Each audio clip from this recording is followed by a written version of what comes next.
Hello, everyone. How's it going? And welcome to another weekly episodes where we look at some book covers, talk about why they're awesome, and offer a few ideas on how to make them better, and then you vote for your favorite and a link down below. Speaking of several things down there that you can click. There's a like button, the subscribe button, the bell button. And if you click on one, any or all of those, it would be incredibly helpful.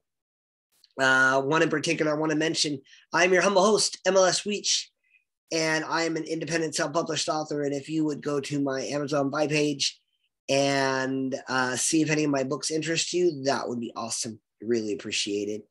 And before I get into the covers, I just want to say Happy New Year.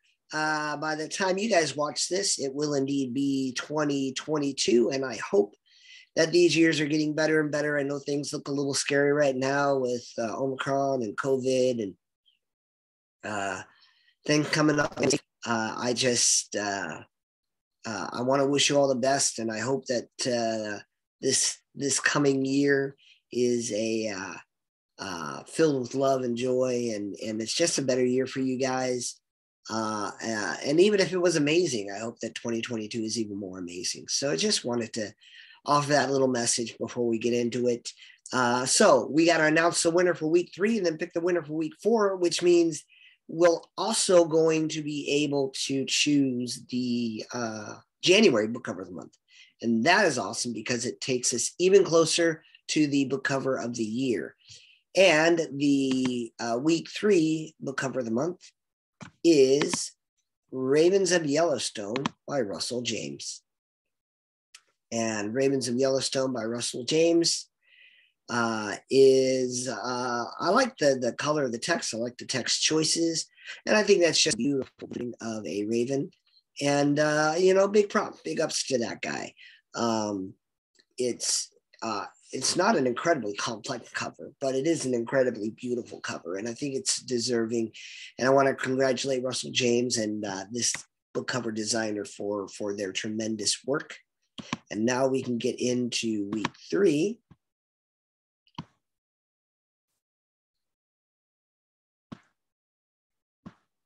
Right there. Did it just close? No, it didn't collapse.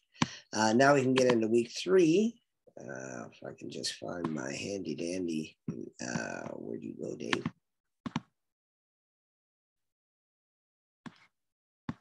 Yes. We can get into week 4 now. Sorry about that, folks. The laptop I work with, she's a little bit old and sometimes she takes a minute to get going. Now we're ready. So the first cover we're going to talk about is Eye of the Fates by A.R. Colbert. I thought this was clever. Green isn't a color I would overuse on art, but this is very, very well done. They use shading very, very effectively to help provide detail and depth and shadow and contrast. And just for that alone, I thought that this was a nicely chosen cover. But you have this person looking into her crystal ball when we're looking at these other figures. So you have framing, you have layers, and those aspects also contribute to what's honestly a fantastic cover. So it wouldn't shock me to see you guys call this one the winner. Although we got a lot of contenders. But if someone had pitched this idea to me, I'm going to do a cover. It's going to be all green. I would advise them to pump the brakes, and then they'd show me this cover, and I'd have to shut up. So I like it when a concept seems like, no, that never worked, and then it does. And this cover does that. The next cover we're going to talk about is Shadows of Betrayal by Brenda K. Davies. I'm going to bring that up for you. I might have mentioned this before. I like dragons, and my favorite mythical creature of all time is a phoenix, which is why the X-Men movies continually frustrate me beyond all means. But this is a well-rendered little phoenix.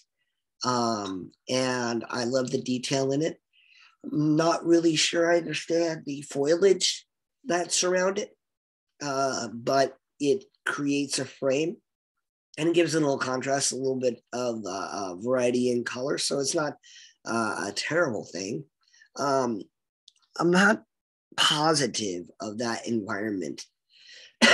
So when you have an environment, you want it to be visible but not distracting.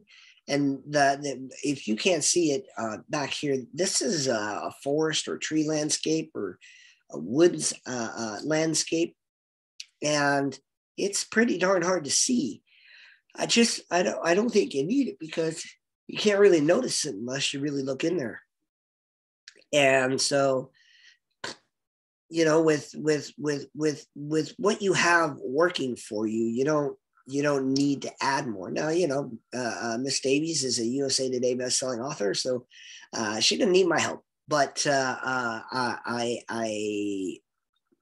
been doing these book covers. This is the third or fourth year I've done book covers. First year in this format, but that Phoenix is awesome enough. And you know, I can see the frame of the foliage, so that other information, I don't think it's getting to the viewers. That's just my thought. It's still an awesome looking Phoenix, so you know, I'm going to pick it up. I'm going to check it out, and that's what covers are designed to do. Lightning fast computer, taking its time, getting to. Why do you do that? Anywho. Oh wow, you're gonna do that and that.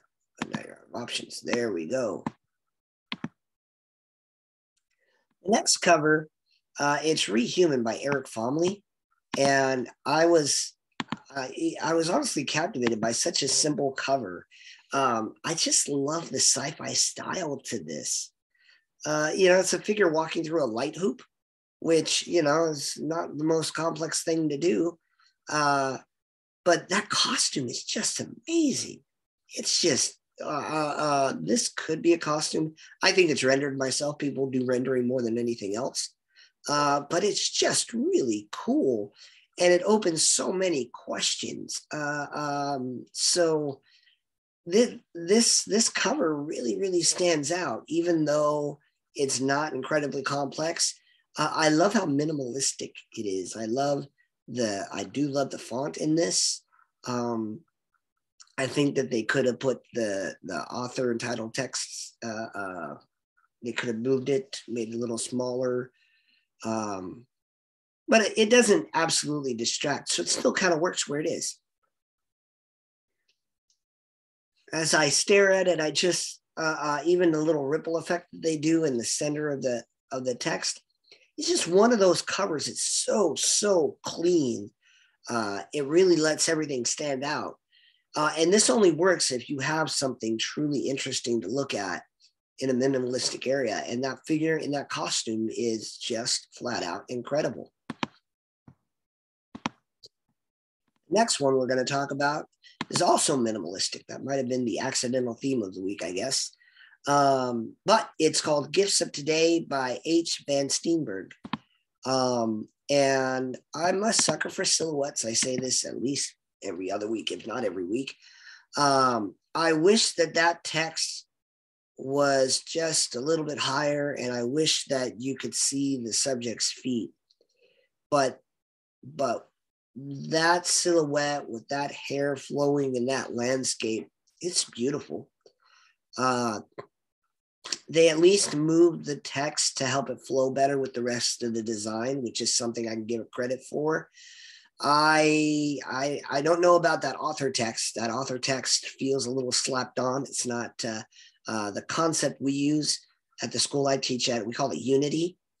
And when you have an element that stands out that doesn't really align with the rest of the design, it breaks that unity. And that author text kind of does that. But man, is that a pretty, I can't say it's a perfect silhouette. You know, I'm kind of looking and trying to see it. Perfect silhouettes, you have all the details. So the fact that this subject's feet kind of get lost in the landscape behind, that has an impact on it. And if it was rendered, you'd want to get those feet in there. But it's more about seeing the silhouette of a young girl and that hair flowing, so you can excuse the poor execution on the lower area on the feet because of the outstanding detail in the upper area, which is the head. So not perfect, but surely beautiful, and big props. Next one we're going to do is A City of Gold and Demons. And it wouldn't be M.L.S. Weech if there wasn't a dragon somewhere. So here you go. This dragon is beautiful. I love the color of this book by Shelley Monarch. Yellow and red, awesome looking dragon, well-rendered female figure, an elegant, flowy, swoopy dress. And the text is well chosen. It's legible. It's unique. Sometimes people see a font like this and they take it a step farther, and that would have been a bad idea. This artist managed to restrain him or herself in that, using text that has a unique appearance without being difficult to read. That's pretty hard to come by. So, you know, I truly do appreciate every aspect of this cover, and I just think the detail and color are amazing. So congrats. And wish the best for the book. That's a cool cover. The next one kind of harkens to the Hitchhiker series. It's not. It just, I look at it and I think of that immediately. This is Deborah Dunbar's Adventures in Intergalactic Backpacking, which, if this is not heavily inspired by Hitchhiker's Guide to the Galaxy, I would be shocked. So when you have a title like that and the cover is different, I think I remember the movie poster more than anything else. I've never actually read the book, and I don't even think I saw the movie. I know you can put all your hate for me down in the comments down below. I don't not want to watch it. It's just never come up. Anywho, when you have a book that harkens to other content, you put the risk of comparing that book to that content. And if it works, it works. And if it doesn't, it can be pretty brutal.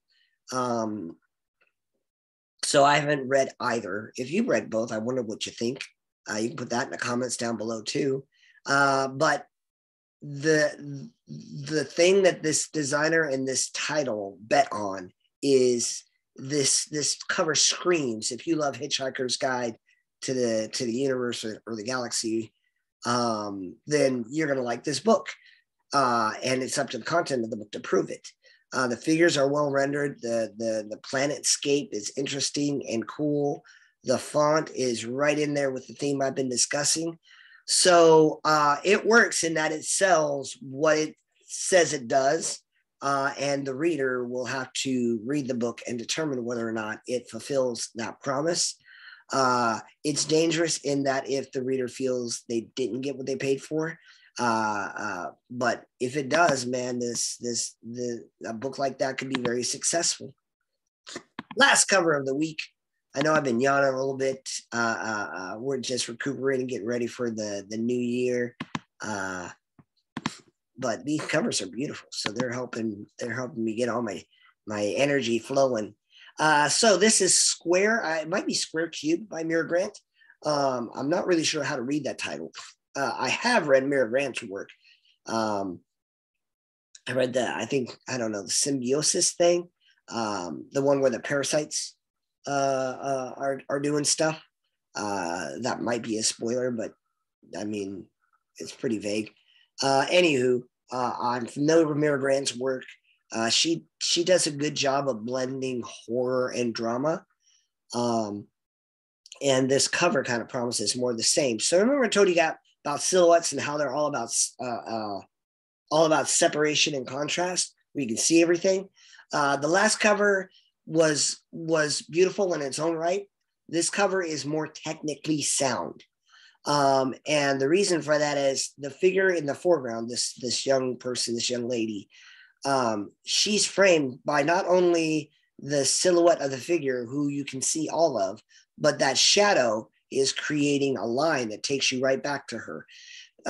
Creating a way for the eye to loop around your cover. The term we use, I've heard a few, but the one that I use most often is called directional lines of force. When you have elements in the design that lead your eye around it, that is fantastic execution. Title text works. It's there. It's legible. And Mira Grant's famous enough. You can run her name big and people will buy it just because it's a book by her to begin with. And I like the wall. I don't know if it's a maze of monsters, creatures. It might be like, you know, I look around and it's like, are those some little shop of horror monsters? So, you know, you got to be able to find some humor and stuff, and that's pretty funny to look at. But the detail is amazing. The light is good. It's also, you know, it's also realistic light. I get bothered when light isn't realistic in a cover where light's doing things that light doesn't actually do. This cover respects those things. And honestly, all these elements really kind of come together and sing. And I think that it's deserving of some credit. So those are our 7 covers. So that means there are going to be 2 links down below in addition to all the other things that are typically down there. You got the link for, oh, nope. We're not going to have 2 links down below this time. Wow, I'm really slow today. But we got it worked out. Next month, there will be 2 links because we'll have we'll have 4 winners for January. This one, you got to choose winner number 4. So you got to look through these. You have the 1 link down below to vote for your favorite. And that'll give us our 4 contenders for the January title. And I don't know, let me take a brief moment to look around and see what do we got here? We got April, May, June, July, August, September, October, November, December, January. We're only 2 months away after that. And then we'll have a book cover of the year contest, and that will be awesome. So thank you all for watching. We hope you enjoyed. Please click like and subscribe. Have a wonderful, happy new year. And as always, God be with you. We'll see you later. Bye.